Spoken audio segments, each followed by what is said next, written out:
Pop a cup. I'm going to use that, just to let you know. All your listeners are going to hear that. Just to let you know, that was Matt Wizard, everyone. I think I'm going to be sick. Okay, everybody. Let's get this over with. 1, 2, 3, 4.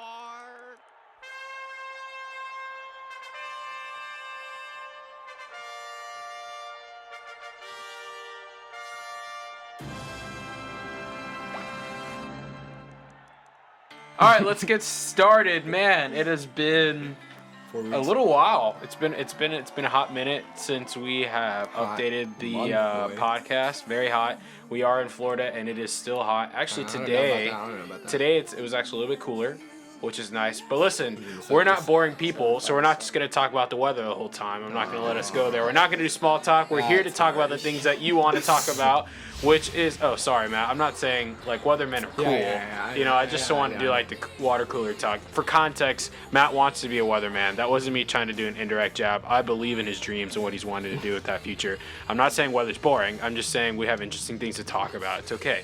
All right. Now that we're covered, we're going to move forward. Welcome back. If you're listening, you're probably wondering why it's taken so long, and we're thankful that you've stuck with us. We want to send you this promo code. It is get a free massage from Matt W. Wait, if you what? turn Why it into me? Matt Wisnick, Why me? he'll give you a free massage. Wait, why me? On the spot. Why We me? talked about it beforehand. He's acting surprised. He's trying to be humble. Don't actually do that. But he's ready to give you that and He cash will in. actually do that. So just make sure whenever you see Matt Wisnick in person, gosh. cash in, get massage Matt W. today. Okay. And he is supposed to give you one on the spot. I already cashed mine in, and let me tell you, it was worth it. All right, so we're going to start off with some football talk. Got some By the football way, guys. we have Parker Douglas here today with us. Parker Douglas. Yes, sir. Yes, sir. Yes, sir. He is here. He's going to talk about some football with us. We are very excited. First topic. I woke up this morning, as you would expect, right? Oh, no. I woke up this morning, and I had an ESPN notification, okay? It was the final score of the Alabama-LSU game. Now, I'm not an uncultured swine. I knew the score of the game before I woke up this morning. I'm not dumb, that would've been right? a But problem. next to the score was a headline by a person that I don't even know who she is, but she said, I believe that Alabama is done. So pretty much this one loss signifies the end of their program and the end of their reign. I want us to talk about this. It was a competitive game. The Tide started to claw back at that. It seemed like LSU had most of the control most of the time. But does this signify the end of Alabama or a lightning strike run of LSU for 1 year?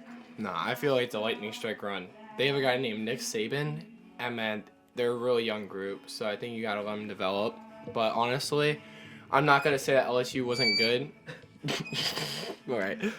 You laughing at LSU, man? They might go to the championship, man. I'm laughing at you. Disrespecting all those Tiger fans out there listening right now. No, I think they're a really good team, but I don't feel like this is going to be like a dynasty for them or something that'll last. I think Alabama's still dominant. I mean, they don't have one loss. Sure. They're still dominant. Yeah, no, I mean, of course. like, every team's going to fall eventually. And I mean, they only have one loss against what, number 2, number 1 team in the nation? Yeah. I mean, Tua's coming off. He was a little rusty, so... What do you got to say, Parker? I was going to say I disagree. I think that this is going to be, like, the start of, like, an LSU era.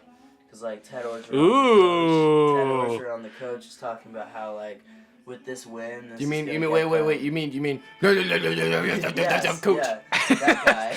Man, you're being really insensitive to our LSU crowd right now, Matt. Make sure you cash in that free coupon, LSU fans. He's talking about how the recruiting is going to get so much easier for LSU. And Well, yeah, they have that locker room that's, like, top art because it's cushiony. And so, like, with the win, I think this is going to be, like, the start of, like, them winning the SEC for the next couple of years. And the end of Alabama and Nick Saban. Joke. For right now. So, Parker, I have a question for you. All right. You get 2 letters in the mail. All right. LSU and Alabama are interested. Where are you going? LSU all the way. Confidently. 100%. For sure. Yeah. All right, well, I had a whole line that I was planning when he said Alabama, but since he didn't go that way, I don't know really where to go with that. Okay, well, I guess he's confident in LSU. It depends what he's looking at, though. Are you looking at it from a sports standpoint or from an actual college standpoint?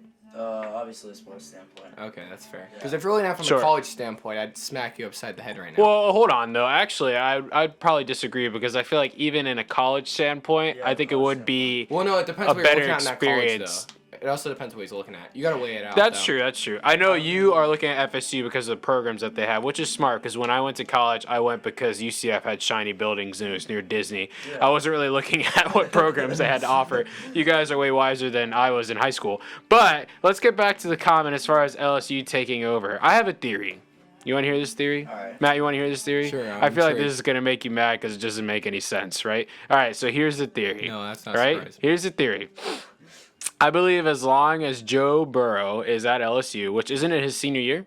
It's his Yeah, last he's year. Yeah. So this year, Yeah. they will be good. Yeah. Okay, and here's my theory. Right, you're gonna be weirded out by this, Parker. Okay, my theory is that Joe Burrow, okay, is actually a pedestrian quarterback. Okay, hear me out. Before you say anything, Matt looks Pedestrian like he's QB. about to jump out of his seat. Wait. It means he's normal. A It means pedestrian QB. it means I stop my car and I does go, that mean? okay, keep walking. Right? Hear me out. Hear me out. Oh, hear me oh, out. Hear me okay. out. Hear me out. Here's the thing, though. He was a pedestrian quarterback, right? Then LSU played UCF, okay, What? in the Chick-fil-A Peach Bowl, right, last year, right? Hear me out. Hear me out. Joe Burrow, pedestrian, gets absolutely baptized, destroyed. I don't care what kind of phrasing you want to use, right? On that pick six that he threw, Yeah. right? He gets absolutely 100%. just destroyed. Killed. And I think something rattled in his brain. Something snapped. Okay, if you guys know who Matt Larson is, he's really involved in our Epic community Oh, here, yeah. right? Train. Matt Larson just throws his body on the line, and when we play games around here, he's just running into walls, and it makes him better. Okay, so here's my theory: Joe Burrow got destroyed by UCF, and in that moment, I thought UCF had won the game. I was like, quarterback's out. Right, demoralizing pick six. We're starting off hot. We got this game. He rose from the asses. Okay, like Terminator. Arnold Schwarzenegger. I'm talking about Terminator 2, not these new ones that are crappy, right? Terminator 2, Arnold Schwarzenegger coming out, right? And he has been unstoppable since then. So I think he's the key as to why LSU has been so hot. And once he leaves, I think LSU goes back to being still a solid program, but I don't know if they necessarily overtake Alabama. Now, unless they get their next quarterback and they have him go to Spain and get trampled by some bulls and come back and he's ready to go like hard, like Joe Burrow, I don't necessarily believe in what's going to happen next. What I think on that is like it does have to do a lot with Why are you laughing? A lot with Joe Burrow and like that one moment in the UCF game, because that's the moment where the head coach of LSU, Ted Orgeron, actually opened the playbook for their team. Sure. And when he did that, he realized that he could score points pretty much at will. Sure. On any team. And so when he did that at UCF, I think he realized that he needed to carry that over into the regular season. And So you don't think it was the hit that rattled Joe Burrow? You think it was the hit that rattled the head coach? Yeah. Okay. I think he kind of understood then that he needed to get out of his old like mind of just like run and gun a little bit, and like actually spread it out, and like if you need to power down the middle. What do you think, Matt? Was it? You can say it was the UCF game, and Go Knights. there are some things about We've that. had some. But I better feel like that wasn't really the thing that triggered him. I don't think that's the thing that started this line. I think you have to go back to last year, a year ago. Wait. I'm just kidding. No, I'm gonna hear you out. You heard me out. No, I'll hear you out. You remember last year what the score of the Alabama LSU game was? 26-0. Think about that. Think about as a QB. He threw 3 interceptions. He only had like a fourth as many yards as he did this game. Sure. That had to be engraved in his mind coming into the season, knowing that you were dominated by this Alabama team, and coming into that game, you're confident now. You're feeling you've been throwing the ball, but there's got to be something on his shoulder now because you just took out the team that put you down last year. Sure. That would have put you down, and I don't feel like maybe it was the hit. I feel like it was a change over time. He realized that. Uh-huh. And I think it was also Ogeron finally something clicking in his mind, realizing that Ogeron, he sounds like a Sith Lord. because if you Darth look at it, Ogeron. LSU and Alabama have always been two teams Yes, that are clashers, that are just gonna run it down your throat, and it's a wear and tear game. Who can wear down the other defense first? And if you look at it now, this game has elevated into a shootout. That's what it was this year. It was a shootout. The defenses weren't that big, and I think going back to your point, I don't think this lasts because let's look at it. There's 24 prospects that will be in the NFL prospects in this game. Almost, I would say, half of the defensive ones or more were on the LSU side. Most of that secondary is probably gone after this year. So you have a lot to rebuild. You're gonna have a lot of young guys, and Alabama's young, and they'll have to recuperate. Their line's always been good, but it's their secondary, and their secondary's young, so I think they can rebuild. But I think once you lose Joe Burrow this year, I don't know if you can't replace a guy like him. And that is how that offense is centered around. I don't think you can go back to that because you'll have a freshman coming in because no one, I don't know who their backup is right now, but I don't think he's great. Yeah. I mean, even if Tua leaves Alabama, Tank for let's Tua. look at it. Who's their Now backup? it's a bomb for Burrow is what I'm hearing. Even if Tua leaves, it's like what they still have Chase McDaniel, whatever the McDaniel guy on their benches. I mean, he's pretty solid. I mean, I've seen him. I feel like he went to Duke, but that's just me. So here's my thing. I agree with Matt that I don't think they'll be as good next year, but I do think we might be missing Parker's point because Parker was talking about their recruiting power that they're going to be pulling now, which they already are like a top recruiting power, but if they start beating Bama, I mean, that's how Bama became Bama, right? They just became the team that came and said, hey, you want to join our program, we're bigger than the rest of the division. Like the thing that's really going to hurt them the most is if they don't win the SEC championship or they don't win the national championship this year, I think that hurts them. Oh, because sure. Bama has built their prestige on the fact that we win championship. We win. That's all we do. And LSU has won, but if they cannot beat Georgia, I will cry because the East is awful this year. I mean, let's face it.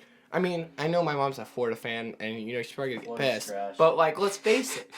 So bad. Florida almost lost to who was it? South Carolina. I mean, I know they just killed Vandy, but I have to reserve my comments towards Florida they're since ranked, UCF they're ranked in the lost to Tulsa. top 10 this year, and I'm not gonna lie. As much as I want to say Florida's good, they're not worthy of the top 10. They're just not worthy. You're seeing how much passion he has on this. His voice is cracking while he's telling you this. I mean, Minnesota's number 7. I mean, that's Minnesota. Minnesota's real. Good. They look pretty real right now. I think Minnesota understands. Yeah, they're good. Finally, I like them. What to do with a football program because they've always been. What's their mascot? Aren't they like the Golden Gophers? The Gopher. Don't you want to root for the Golden Gophers? Yeah. Dude, I want to buy merch right now.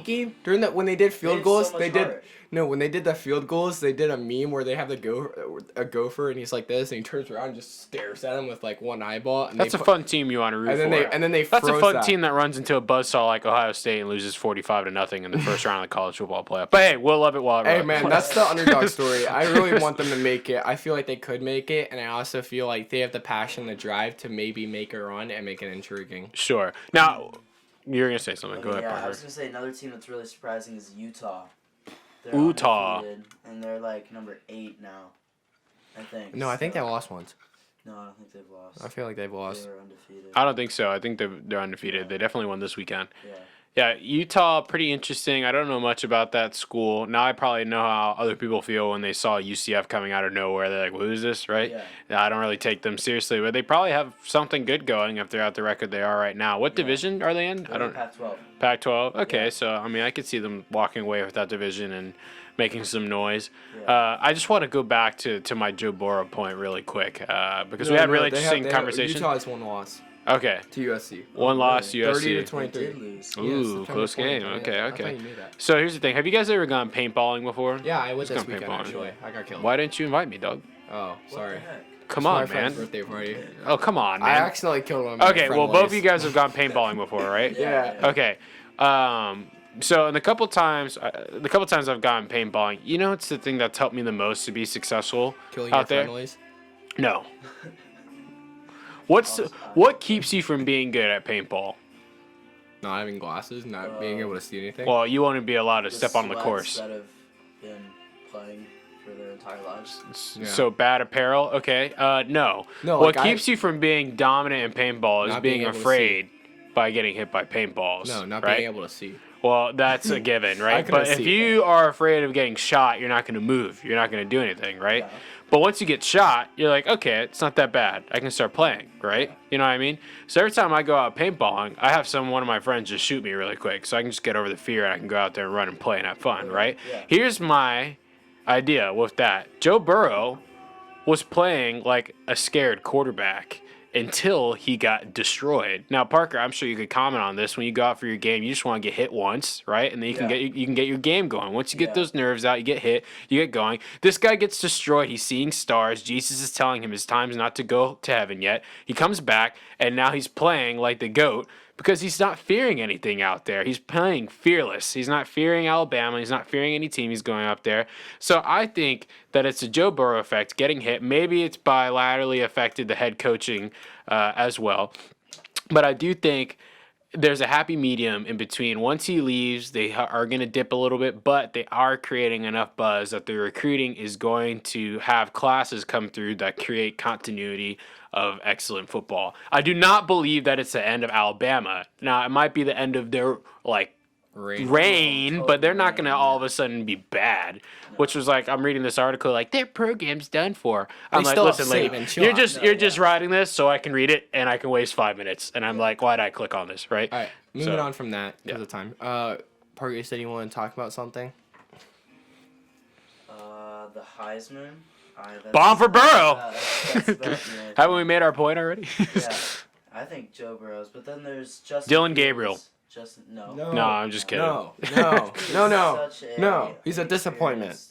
He's not a disappointment. I don't know if he's a disappointment. He's a just an freshman inexperienced- quarterback. He's an inexperienced He's a freshman freshman, trying to man. play in Freshman. in a big time, not even a big time. If I was still in college, I'd be seeing him on like an open like freshman night, asking if he wants to join Bible study. This kid who looks like he has a tail between his legs, and he's out there governing a nationally recognized program right now. We got to give him a little bit of a break. Yeah. I want to go down a little bit more on the coaching rather than his play. I feel like there's been some bad calls, and UCF's got a little bit laxed on the fact that we've put teams out by like 70 points and.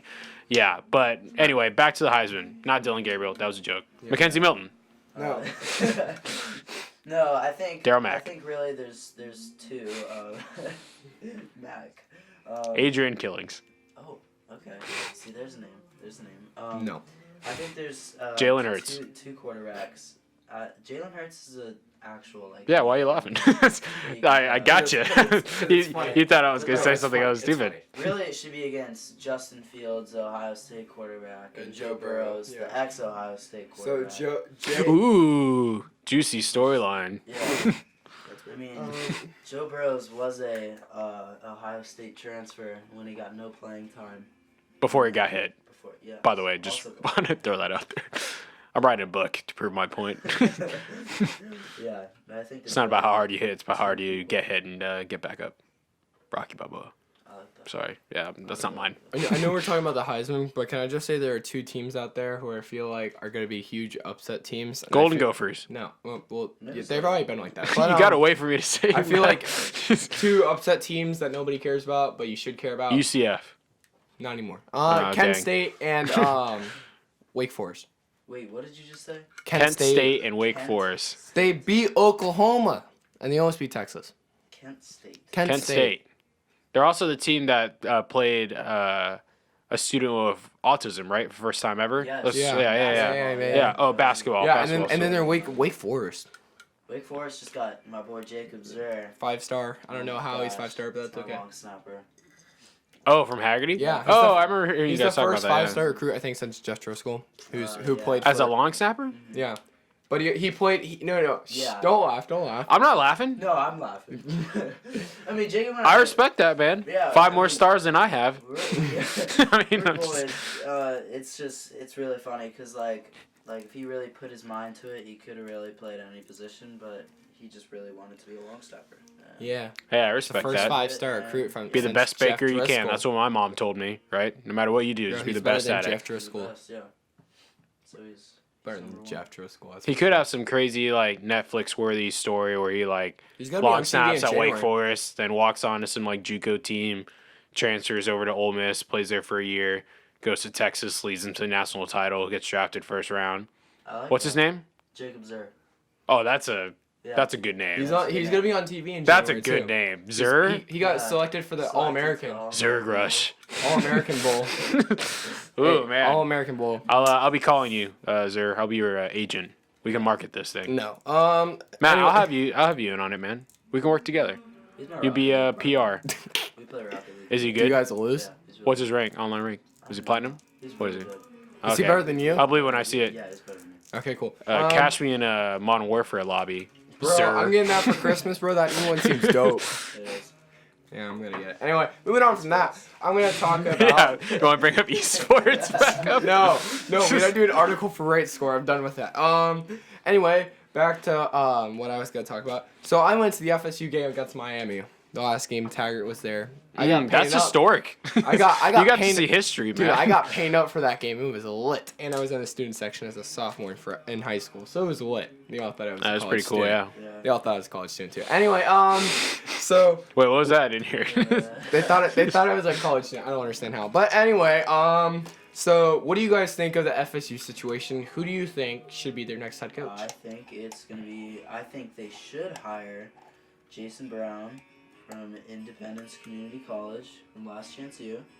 They Really? talked. Interesting take. They talked about him. Have you put that in your back pocket this whole entire time? No, I actually. I didn't anticipate for you to say that. So they talked about him coming in for an interview. For And head then- coach. Yeah, for head coach, and then he came in, and I guess. Isn't that the guy that got fired?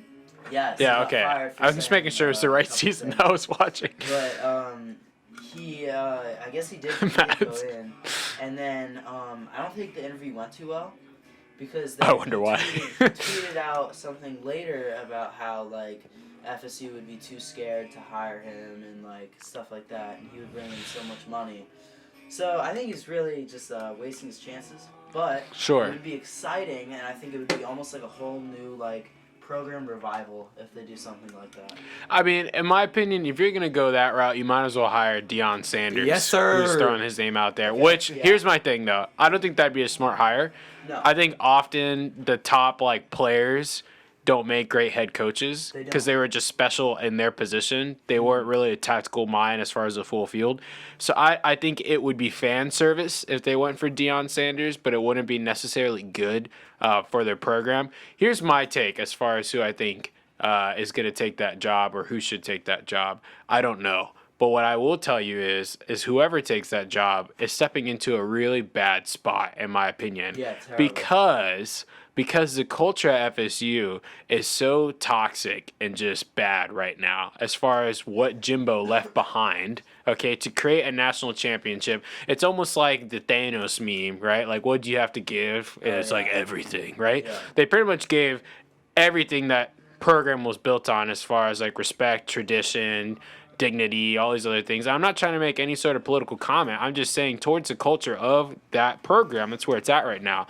And FSU does not have the luxury of being a team that says, hey, give us a break. We're going to take a year or two off. We have to rebuild, right? FSU wants to win now. They have the resources to win now. Yeah. They have the recruiting power to win now. So They whatever have the money in the coach conference. walks into that job is expected to win now, even with a culture that is not conducive to win now. So I pray for whoever accepts that job at FSU because I don't think they're stepping into a winning situation. So the only thought, I don't even know, honestly. Hot take, Urban Meyer. Why not? That'd be kind of crazy. Urban takes the FSU job after would be- sliding that would UF be for Ohio different. That'd State. be different. I think that'd be crazier than Jason Brown if they hired Hey, Urban Meyer. wait. All right, my turn. All right, hear me out on this. I'm hearing you. Go ahead. So I just want to say, I don't know if any of you guys watched the Boston College game. Yeah. I FSU. saw highlights. Yeah. Saw highlights, yeah. You see, they put their third string in, right? I did. I also saw. see he went off? Phil was saying that they officially gave the offensive coordinator play calling ability, and that kind of changed things up. Yeah. I guess Yeah. Taggart had his hand Yeah. over all the play Yeah. calls. No. Back in the day. I just want to say, No, 2 weeks ago.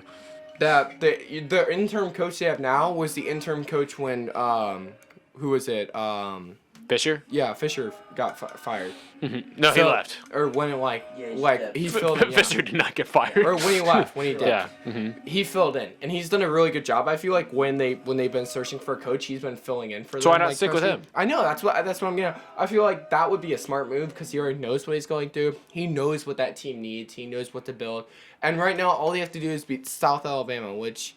If they can't beat them, I don't know why they're in the ACC. But that's off topic. Anyway, so all they have to do is win that game, and they're in a bowl game automatically. My friend's like, we're already in a bowl game. I'm like, no, you need to win this game first, and then you're in a bowl game. Maybe they'll play UCF. No. I don't know. It'd be intriguing. Fan service. That would Give the people what they want. Anyway, but Watch it for fun. Back to what I was saying. I feel like that would be a smart move to leave the interim coach there, but I feel like they've been going after the Kentucky coach. Bob Stoops, and I feel like I don't think he would leave. They're trying to get Money they're trying talks. to get the guy who retired That's though. true. They're trying to get the Stoops that retired. I forgot what it Okay. was. Yeah, that one. Which that would be intriguing because he's good. But I don't think. But they'd have to pay so much money for him to come out of retirement. I don't know if they have that much because they just made a $22 million buyout for Taggart. So I don't know if they have that much money. Okay. Yeah. For me, I just have a hard time. FSU and from all the local Tallahassee beat articles that I've been reading because I'm bored on social media about the next head coach and this theory and that theory, all that kind of stuff.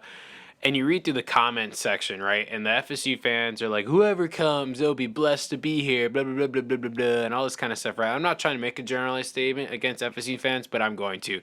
The culture there is crap, all right? The program is in shambles, and I don't think any sort of amount of money is going to convince someone to want to take over that. It's going to be an unknown guy who's going to take his chance at a big division and a big program, and he's going to live by the sword and he's going to die by the sword. Either he rights the ship immediately or he's gone. But I feel like for anybody, it would be a smart move to go there unless they're already in a big contract. Because think about it, if some no-name coach goes there, you're going to get millions of dollars. And even if you fail, they're going to buy you out. So you're still going to get that money. Well, money-wise, but reputation-wise, You want a job. would you rather, if I'm, I don't know, if I'm coaching at Kentucky, right, and that school is grown to love me, right? And we've turned some things around, and all of a sudden I'm looking at FSU and they're offering me triple the amount of money, but I know I have no job security and they'll immediately throw me to the fire if I can't get a winning season.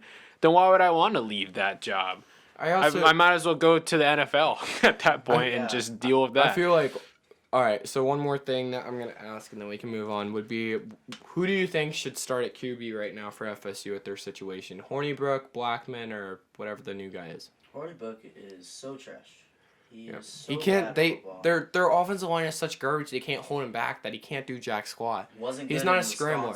Wisconsin had receivers of a actual NFL team. He's not a QB1. Both of their backups are better. Okay, this is Chris. What's your